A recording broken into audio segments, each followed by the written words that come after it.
La presente exposición está vinculada a la serie de exposiciones que estamos haciendo en relación a el pensamiento crítico afro y el activismo interpelador afro al colonialismo, a la esclavización generalizada y al sistema mundo capitalista.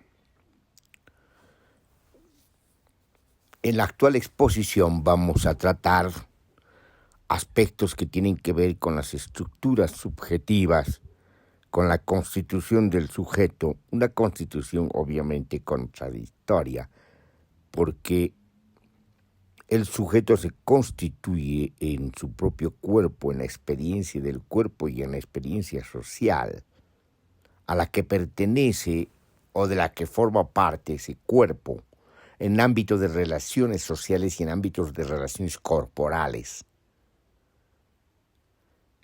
En ese sentido, lo que tenemos es pues también una constitución del sujeto que tiene una compulsa, una concurrencia o un doble flujo de exteriorización y de interiorización, donde la constitución de la interioridad va a responder fundamentalmente a lo que ocurre desde la perspectiva de la exterioridad, que puede estar fundamentalmente trazada por las mallas institucionales, es decir, los agenciamientos concretos de poder que inscriben en el cuerpo su historia política y sus genealogías de dominaciones. Pero también tenemos que entender muy claramente que el cuerpo ya es resistencia por ser cuerpo y por lo tanto es un ámbito, un espesor vital de memoria sensible y de sensibilidades y de inteligibilidad sensible que resiste. Entonces el sujeto se constituye también a partir de resistencias. En ese sentido, tenemos un sujeto que se constituye a partir de las resistencias y es constituido a partir de la inscripción del poder. Entonces, como se verá, tenemos un doble flujo de procesos que se encuentran, se articulan, se yuxtaponen en una combinación y composición bastante dinámica, abigarrada y barroca, donde el sujeto trata de adquirir un perfil propio, libre, lo que no es fácil de lograrlo. En este sentido y desde esta perspectiva, tenemos pues una conformación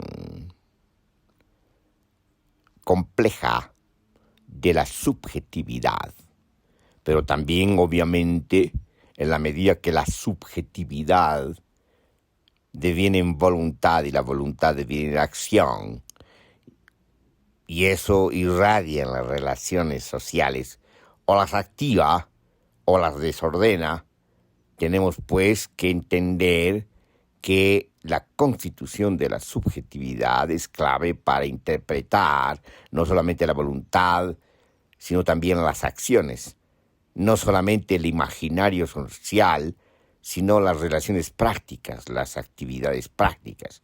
Y por lo tanto podemos comprender desde esta perspectiva el desarrollo, el despliegue, el desenvolvimiento de las relaciones sociales, pero también de las relaciones culturales, porque el imaginario y la subjetividad y las estructuras subjetivas tienen mucho que ver con las estructuras culturales, que también son dinámicas.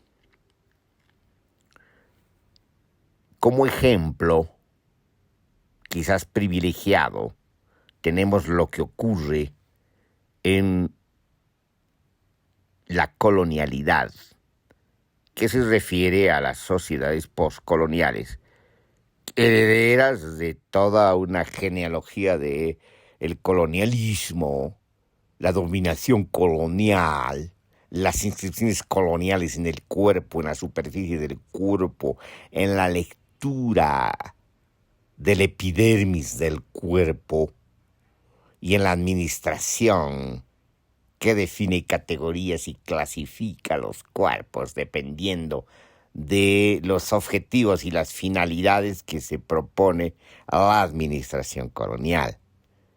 También, indudablemente, como parte del colonialismo, sustrato fundamental del sistema mundo moderno, de la civilización moderna y del sistema mundo capitalista, tenemos la esclavización generalizada, que implica fundamentalmente la desposesión, el despojamiento, el rapto de poblaciones enteras del África subsahariana, convirtiendo a los humanos en nada, ni siquiera en objetos, para ser subsumidos en el tráfico de esclavos y en el trabajo de las plantaciones y de las minas, en un proceso demoledor y desmesurado de la acumulación originaria del capital. Entonces, ¿qué tenemos? Tenemos que ver también la perspectiva subjetiva de lo que está ocurriendo. El libro de Frantz Fanon, Máscaras blancas, piel negra, es uno de los libros más iluminadores al respecto, puesto que hace precisamente ese análisis de las estructuras subjetivas que derivan precisamente de las relaciones coloniales y de la colonialidad. Lo hace desde una perspectiva psicológica y psicoanalítica, sin perder obviamente su perspectiva de crítica política y de crítica económica, de crítica de la economía política y de crítica de la economía capitalista. Entonces, es tremendamente sugerente hacer una exposición, una descripción y un análisis, sacando consecuencias de lo que plantea en su libro Frantz Fanon. En primer lugar, tenemos un título que llama la atención y es esclarecedor de lo que va a exponer. Habla en plural de máscaras blancas. Y obviamente estas máscaras blancas encubren, ocultan una singularidad que es la piel negra. Y de lo que se trata es precisamente de cómo se maneja esta evidencia desde la perspectiva subjetiva de comportamientos y de conductas, de psicología y de imaginarios por parte precisamente de los que son y las que son herederos y herederas de las relaciones coloniales. Lo interesante del texto también tiene que ver con que se trata de una historia reciente.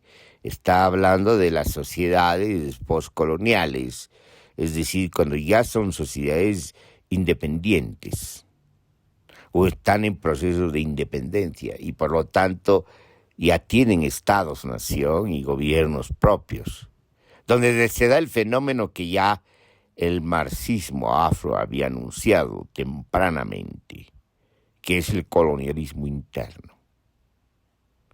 Entonces aquí se trata de una descripción desde la perspectiva psicológica del colonialismo interno. ¿Y qué pasa con el colonialismo interno? Es decir, cómo se asume una relación en ese intervalo perverso, imaginario, obviamente colonial, que va desde lo negro a lo blanco, que supone los códigos perversos impuestos también por el colonialismo, la historia colonial, que es esa distinción entre lo salvaje y lo civilizado. Y mejorando aún, digamos, esta categoría entre lo salvaje, lo bárbaro y civilizado, donde se asume como presupuesto y prejuicio, obviamente, lo blanco como civilizado y lo salvaje como negro y lo bárbaro como las distintas tonalidades que van entre lo negro y lo blanco. Pero se refieren fundamentalmente no solamente a la epidermis, a lo cromático de la epidermis, sino se refieren también a las formas imaginarias y a las formas de comportamiento y conducta, al manejo del lenguaje y también a la forma como este manejo del lenguaje se expresa en la literatura. Eso es lo sugerente del libro. Entonces, ¿qué tenemos? Tenemos precisamente eso, es decir, que los afros antillanos van a asumir determinadas estrategias y tácticas para blanquearse, para lograr esa finalidad adulterada, perversa, exigida por el poder, que es la blanquitud. ¿Y cómo se da esto? En sus viajes a Europa y en sus regresos de Europa a la isla, por ejemplo a Martinica o a otras islas. Entonces ahí se va a ver en los comportamientos precisamente esa ganancia de blanquitud y esa discriminación interna respecto a los coterráneos. Uno de los temas importantes tiene que ver con el lenguaje. Por ejemplo, en las Antillas, entre el francés y el creole, el lenguaje criollo, hablando en castellano. Entonces, una manera de blanquearse es lograr el dominio de la lengua francesa. Hablar francés, y no creole. Y cuando vuelven a la isla, los que vuelven remarcan de manera insistente esa diferencia. Inclusive gesticulan de tal manera que exageran en las propias pronunciaciones, por ejemplo en las R's. Y eso precisamente muestra lo anecdótico de este comportamiento, que es un tanto desesperado. Y hay una especie de repudio por parte precisamente de los criollos, de los que hablan el creole. Esto no tiene mucha perspectiva porque de alguna manera son una minoría y terminan aislándose porque no son reconocidos ni como blancos en Europa ni como blancos en la propia isla. Es decir, son considerados más o menos como ajenos, enajenados. Aunque la propia población viva el drama precisamente de la blanquitud, de la obsesión por la blanquitud, de todas maneras, estos comportamientos estereotipados hacen estrago en la cultura popular y son denostados. Entonces, esa es una forma del colonialismo interno. Es decir, el colonialismo interno lo hacen los propios, sobre los propios. Ese es el colonialismo interno. A eso se refiere. Y bueno, esta es la base precisamente etimológica, pero también conceptual, teórica, filosófica, epistemológica, de la concepción de lo que es el colonialismo interno. Después, obviamente, va a ser asumido por la teoría crítica latinoamericana, por Stavenhaven, por Casanovas y otros, y más tarde por los indianistas andinos. Pero, digamos, no tenemos que olvidar en una arqueología del saber, del término y del concepto del colonialismo interno, sus orígenes, que nunca los ha perdido y además conservan en su inicio su lucidez y su alcance, lo que se pierde después. Bueno, volviendo al tema, lo sugerente de Frantz Fanon es precisamente que hace distintos recorridos a partir de testimonios, de lecturas de la literatura, de lecturas de comportamiento y de conducta, de dramas individuales en este proceso de blanquitud que afecta a las poblaciones afros. Los negros, los menos negros, los mulatos, es decir, y eso se da de manera un tanto diferenciada entre hombres, varones y mujeres y hembras. Es decir, hay una obsesión por blanquearse y se va a dar no solamente a través del lenguaje, sino también a través de la búsqueda de relación de pareja, inclusive de desposamiento, de matrimonio con un blanco o una blanca, lo que daría una especie de dignidad en este proceso enfermo psicológicamente de blanquitud. Esto también es colonialismo interno. Entonces el colonialismo interno tiene varias facetas y esas facetas tienen que ser analizadas en una descripción y en un análisis crítico de lo que es el colonialismo interno y las consecuencias que tiene no solamente en las estructuras subjetivas, sino también en las relaciones de poder y en las perspectivas de liberación respecto precisamente a las herencias coloniales, que no dejan de ser herencias de una civilización moderna cuyo nacimiento es la conquista, la colonización y la esclavización generalizadas. Entonces tenemos máscaras blancas, piel negra.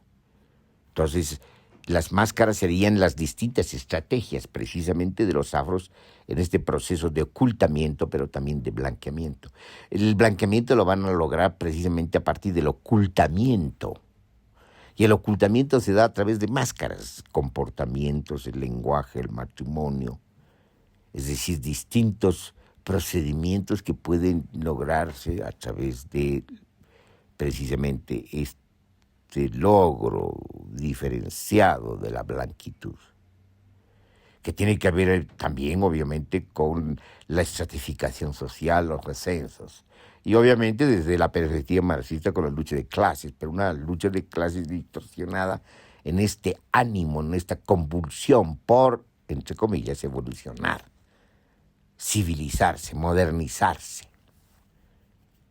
Entonces liberarse de todo lo que el imaginario colonial ha atribuido al color, que es precisamente no solamente lo salvaje y lo bárbaro, sino lo promiscuo. Ese es uno de los imaginarios precisamente de la colonia. Pero también lo promiscuo es lo interesante de la que no ha escapado, digamos, el blanco, que tampoco es completamente blanco, que también es un paranoico, que está afectado precisamente por su propia blanquitud. Habría una simetría entre, digamos, el complejo de inferioridad del afro, del negro, y el complejo de superioridad del blanco,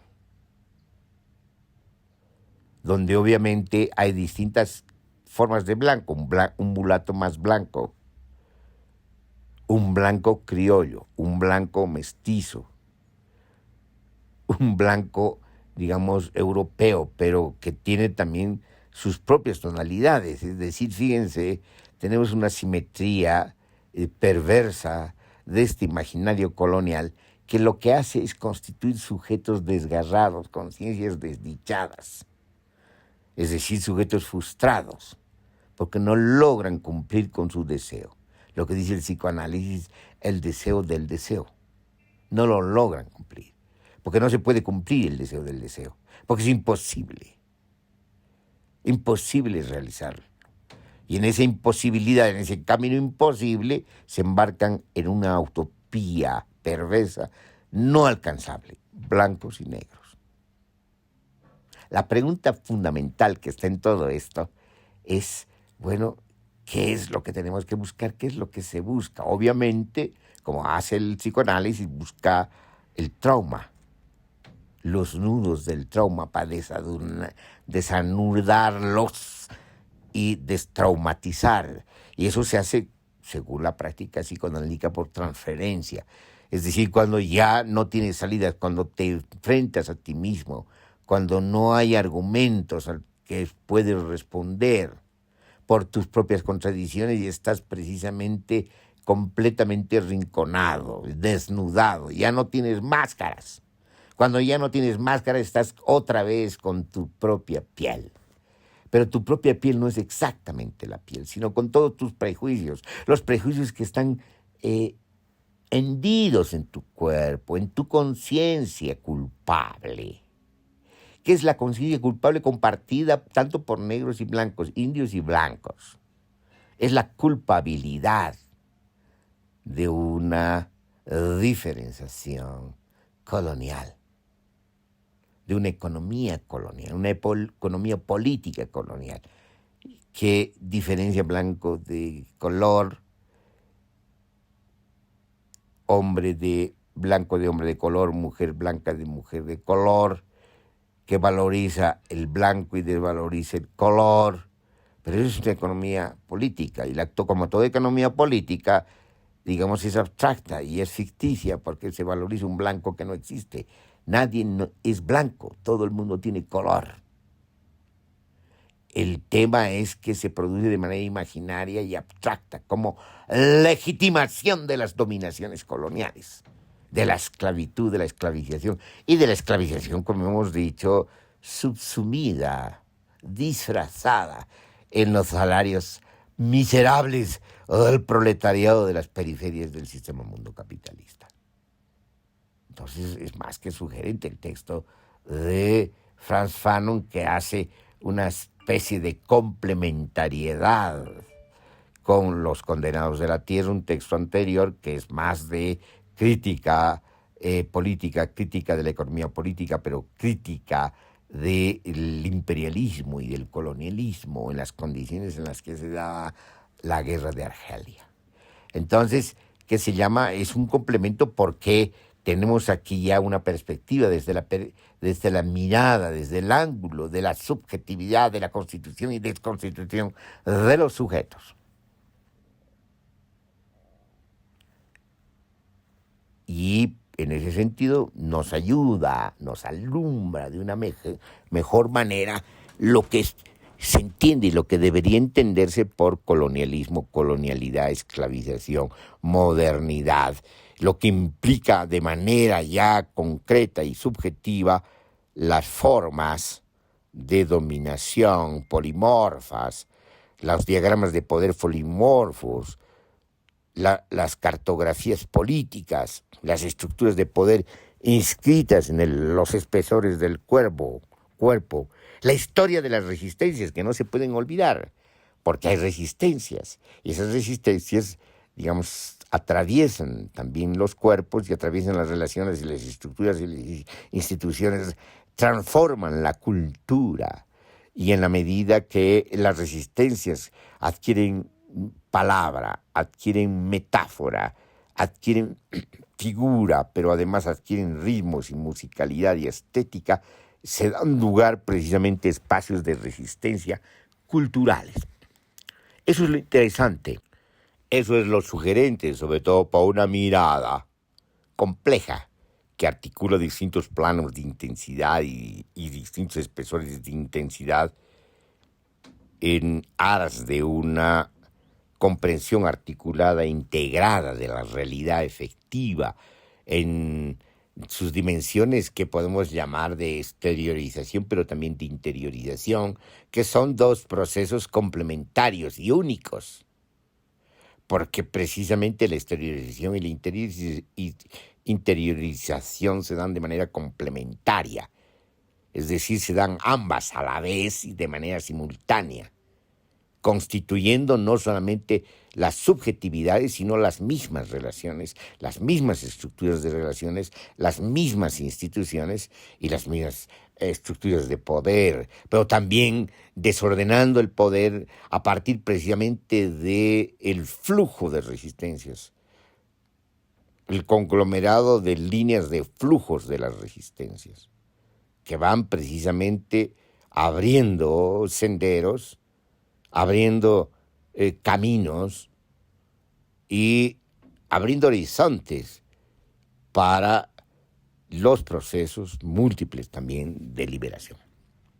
Entonces, esta es una primera exposición de las implicaciones de un análisis psicológico, psicoanalítico, crítico de la colonialidad y sobre todo de la colonialidad interna, del colonialismo interno, en tanto constitución contradictoria de las subjetividades, lo que nos alumbra mucho precisamente en la lectura de los comportamientos, de las conductas, de las psicologías, de los imaginarios y de lo que son estas formaciones sociales, no solamente de la periferia del sistema mundo capitalista, sino también en el centro, porque el drama de la enajenación se da tanto en los que se creen blancos y en los que se sienten culpables de ser negros o indios.